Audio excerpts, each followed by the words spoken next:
el que faré és explicar el que aquest senyor s'ha donat, el senyor que hi havia fins ara, s'ha donat que passava, i jo intentaré explicar per què això passa. Ja veurem si me'n surt. I explicaré una història. Vosaltres sabeu que Catalunya va ser el primer lloc on hi va haver-hi trens a la península. Aquest tren que hi va haver-hi a la península va ser un tren que comunicava Mataró amb Barcelona, o Barcelona amb Mataró, depèn de com ens ho mirem, després veurem quin és el cabal. I per què es va fer això? Doncs es va fer perquè Catalunya tenia una necessitat peremptòria de que els productes que es fabricaven a Catalunya, o les empreses de Catalunya, poguessin, per un cantó, exportar la mercaderia a través del port de Barcelona cap al món, i per altra part tenia també necessitat de proveir-se de materials que podien venir del port de Barcelona o d'altres llocs. En aquell moment és com a les pel·lícules de l'oest, o sigui, no hi havia trens. Imagineu-vos que no hi havia trens, no hi havia cotxes, i per tant l'únic que hi havia eren tartanes. I per tant els fabricants catalans tenien l'absoluta necessitat de fer aquest tren.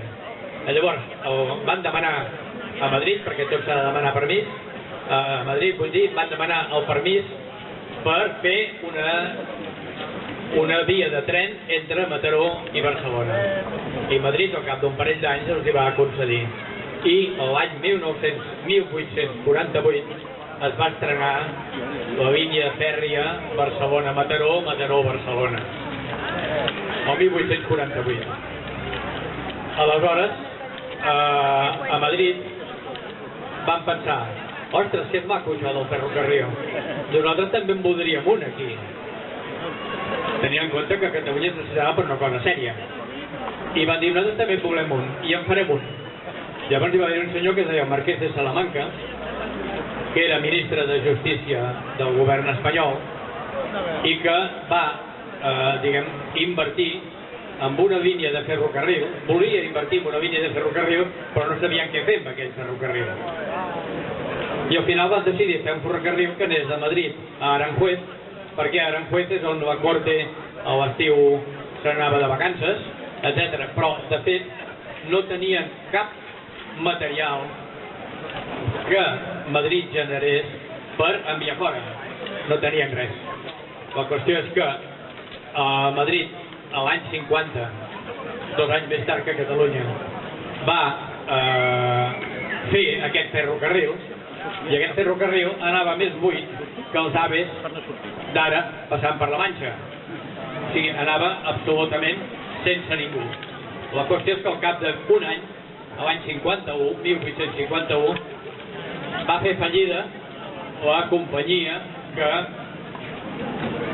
havia proposat i fet aquest tren. Va fer fallida, va fer bancarrota, com vulgueu dir-li, estava a punt de deixar de funcionar. I aleshores el senyor Marquès de Salamanca se'n va anar al Ministeri d'Hisenda a parlar amb el senyor Marquès de Salamanca, que era ell mateix. O sigui, el senyor Marquès de Salamanca, inversor, se'n va anar a preguntar amb el senyor Marquès de Salamanca, ministre, demanant-li o suggerint-li que l'Estat es quedés aquella línia que estava en fallida. I l'Estat, amb molt de gust, ho va fer. O sigui, el senyor Salamanca li va dir: senyor Salamanca, ja això ens ho quedem nosaltres.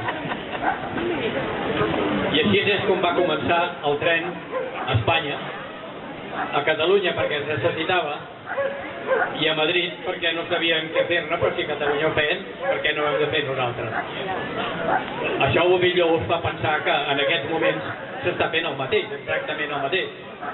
S'està fent el mateix, fent vies de tren que no serveixen per res, perquè no hi ha viatgers, i a més vies de tren que haurien d'haver servit d'acord amb el que s'havia acordat amb Brussel·les per fer transport de mercaderies, que és el que Catalunya va fer. Catalunya no va fer un ferrocarril fa 150 anys, no va fer un ferrocarril per transportar persones. Ells el que necessitaven és transportar mercaderies. I llavors el que s'està fent en aquest moment també és això. O sigui, el que la Comissió Europea, el que la Unió Europea ha donat a Catalunya, no, perdó, ha donat a Espanya 160.000 milions d'euros, aquests 160.000 milions d'euros era per fer corredors de mercaderies, i no s'ha fet això. No hi ha cap tren en aquests moments en via internacional, el que s'ha posat pels AVEs, que arribi a portar una ínfima quantitat de la quantitat de mercaderies que s'ha de transitar.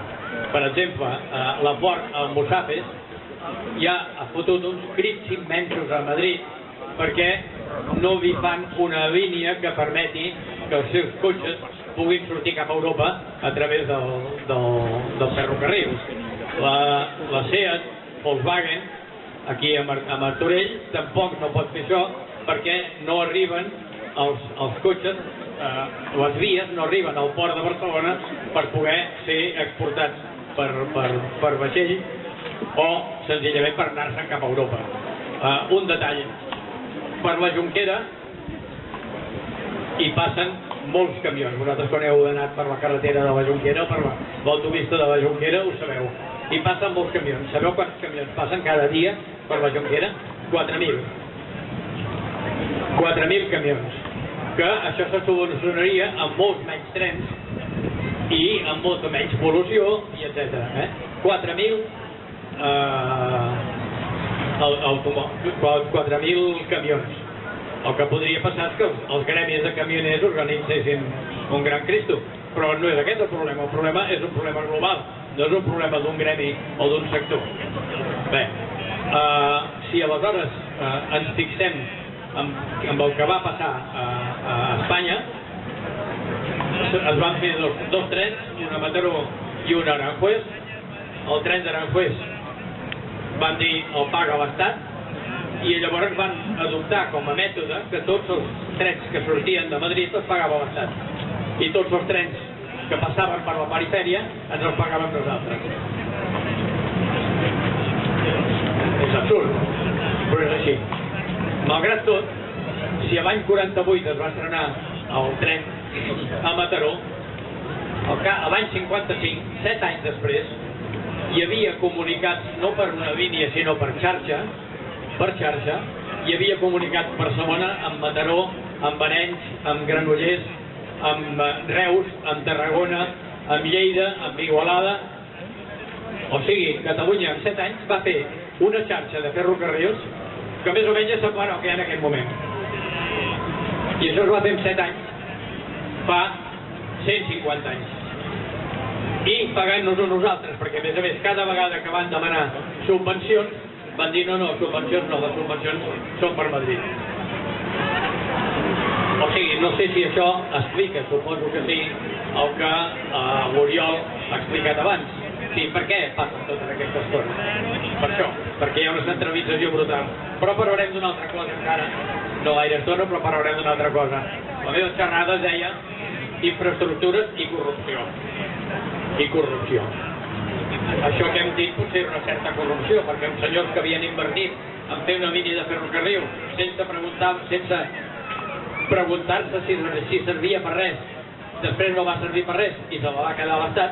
Llavors això els va ser de molt profit perquè són lladres però no tontos, i llavors el que van fer és dir, home, però si podem fer línies de ferrocarril perquè l'Estat les paga, doncs nosaltres fem línies de ferrocarril i l'Estat ens les pagarà. I van començar a omplir la Manxa, precisament la Manxa, i tots els voltants de Madrid amb línies de ferrocarril que no tenien passatgers per portar, perquè no hi havia passatgers per portar.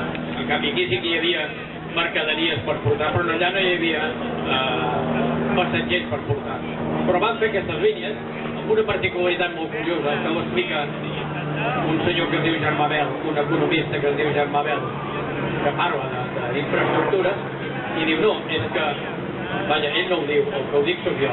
O sigui, tota aquesta gent que han fet infraestructures ho han fet per forrar-se, no perquè servissin per res.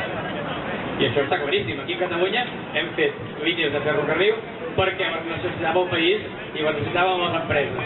Espanya, no, Espanya, Madrid en particular, és que no, en aquell moment no tenia res. Ara, tal com va dir l'Oriol, ara han gastat molts diners i tenen molta cosa, però no tenien res. Per tant, per què es fan servir les línies de ferrocarril que s'estan fent en aquest moment i que ja s'havien fet fa 150 anys? Doncs, senzillament, per fabricar-les. Perquè si es fabrica, hi ha un fabricant que cobra.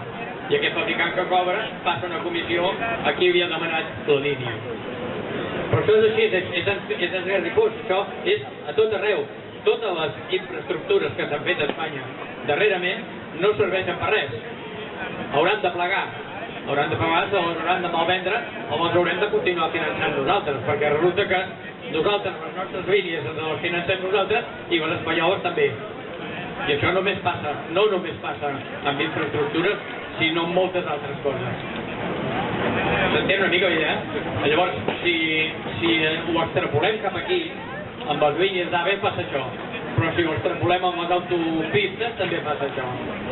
Què es va fer Catalunya quan necessitava autovies o autopistes per anar des de França fins al sud d'Espanya? Què va fer? Va buscar una gent que volguessin invertir i van fer una companyia d'autopistes que s'ha guanyat la vida fabulosament bé d'una manera increïble. Ara es diu Abertis, però vull dir, aquesta companyia hi ha línies, hi ha autopistes de Barcelona a Mataró o de Barcelona al sud d'Espanya que estan amortitzades 12, 14 i 50 vegades.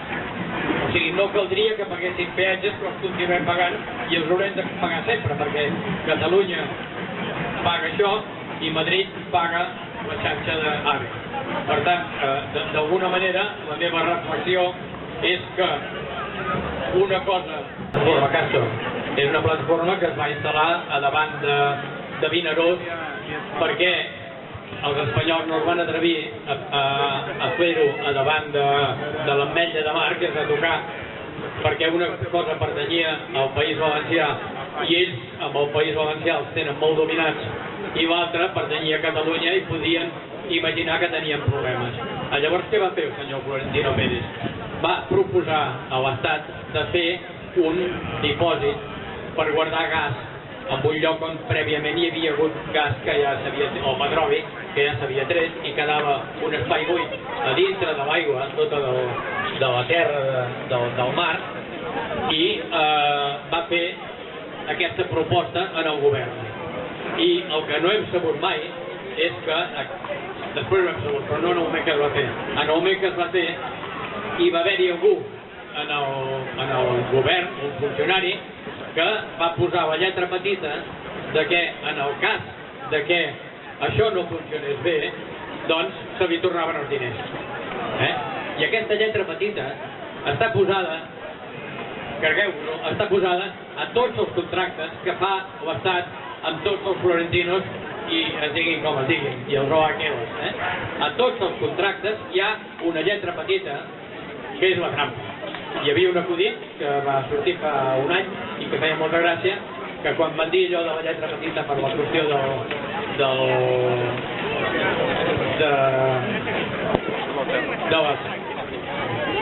Juan Carlos, una altra cosa. Hi havia un altre contracte molt important amb lletra petita i va sortir un acudit d'un director de banc. Diu, què diu? Ah, era per qüestió d'hipoteques. Diu, què diuen de la lletra petita? Diu, si en sabré jo. Diu, sort de la lletra petita perquè no podríem robar com robem. O sigui, la lletra petita a tots els contractes, cregueu que la lletra petita a tots els contractes fa que tot el que nosaltres pensem que és bo, és dolent, és corrupte i dona idea de la desgràcia de país en el qual estem vivint i del qual els catalans volem fugir.